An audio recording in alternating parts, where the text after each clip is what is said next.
ধন্যবাদ। আমি আছি রংপুরের কাউনিয়া উপজেলার প্রান্তিক জনপদ চর ধুমগাড়া গ্রামে। আগামী 12ই ফেব্রুয়ারি জাতীয় সংসদ নির্বাচনের দিনে আরেকটি ভোট অনুষ্ঠিত হবে, সেটি কিন্তু গণভোট। গণভোটে জুলাই সনদের 4টি বিষয়ের ওপর করা প্রশ্নে হাঁ বা না ভোট দেবেন ভোটাররা, কিন্তু তেমন অবগত নন গ্রামগঞ্জের সাধারণ মানুষরা। সরকারিভাবে প্রচারণার কথা বলা হলেও গ্রামগঞ্জে নেই তেমন প্রচারণা। গ্রামীণ জনপদে বসবাস করা সাধারণ মানুষরা, নারী পুরুষ, তারা জানেন না গণভোট কী। বিশেষ করে নারী ভোটাররা গণভোট বিষয়ে তেমন জানেন না। আমরা বেশ কয়েকদিন ধরে উপজেলার বিভিন্ন গ্রামীণ জনপদে গিয়ে সাধারণ মানুষের সাথে কথা বলার চেষ্টা করেছি। তারা যেমনটি বলছিলেন, আগামী মাসে এমপি ভোট হবে, ভোট কেন্দ্রে গিয়ে তারা ভোট দিবেন, তারা তাদের মতো কুতিকে ভোট দিবেন, কিন্তু গণভোটের ব্যালটে কোনটিতে ভোট দিবেন সে বিষয়ে কিন্তু তারা জানেন না। গণভোট ওগুলো ছাড়া তো জানিনি, আমার ওগুলো কবারও পাইনি। হারা ওগুলো কোটে দেবে না দেবে তাকেও জানিনি। হ্যাঁ ভোট দিলে কি হবে আর নাত ভোট দিলে কি হবে আমরা তো এই বিষয়ে কিছু জানিই না, কেউ তো জানায়ও নাই আমাদের। আমি নতুন ভোটার, এবার কিছুই বুঝি না এই বিষয়ে। গণভোট বিষয়ে আমরা কিছুই বুঝি না, কোথায় দিলে কি হবে জানি না। না জানি না, কেউ আসে নাই, বোঝায়ও নাই, জানিও না। আমি কি সম্পর্ক জানি, জানি ভোটার হয়েছি, যা ভোট দিয়ে আসবো, এই তো। ভোট এখন আমরা জানি যে ভোট দেওয়া লাগবে, এখন যাকে মন চায় তাকে দেই।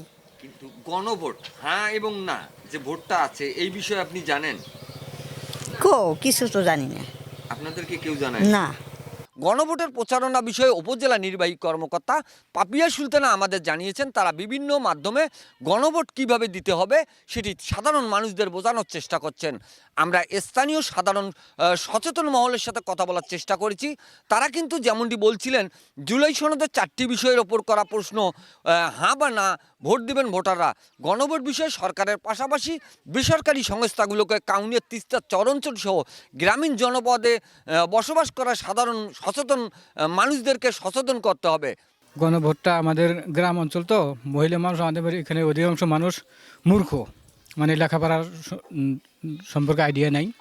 তারা গণভোটে হ্যাঁ এবং না কোথায় দিলে, যারা লেখাপড়া মোটেই জানে না তারা হ্যাঁ বুঝবে কীভাবে, না বুঝবে কীভাবে, লেখাপড়া তো জানে না।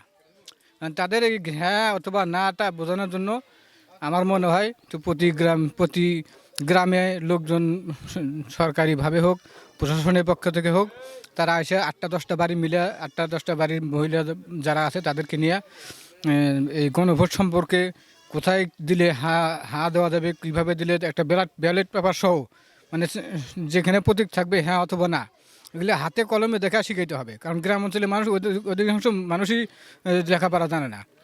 তাদেরকে গণভোটে হ্যাঁ জয়যুক্ত করতে হলে প্রশাসনের লোক থেকে আসা অথবা সরকারি যে কোনো দলের লোক থেকে আসা এই গণভোট সম্পর্কে হ্যাঁ অথবা না সম্পর্কে ব্যালট পেপার হাতে নিয়ে, হাতেও কলমে তাদেরকে বুঝাইতে হবে।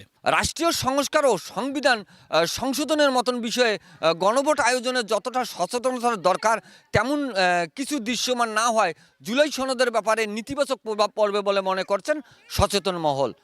মির্জানুর রহমান, এশিয়ান টেলিভিশন।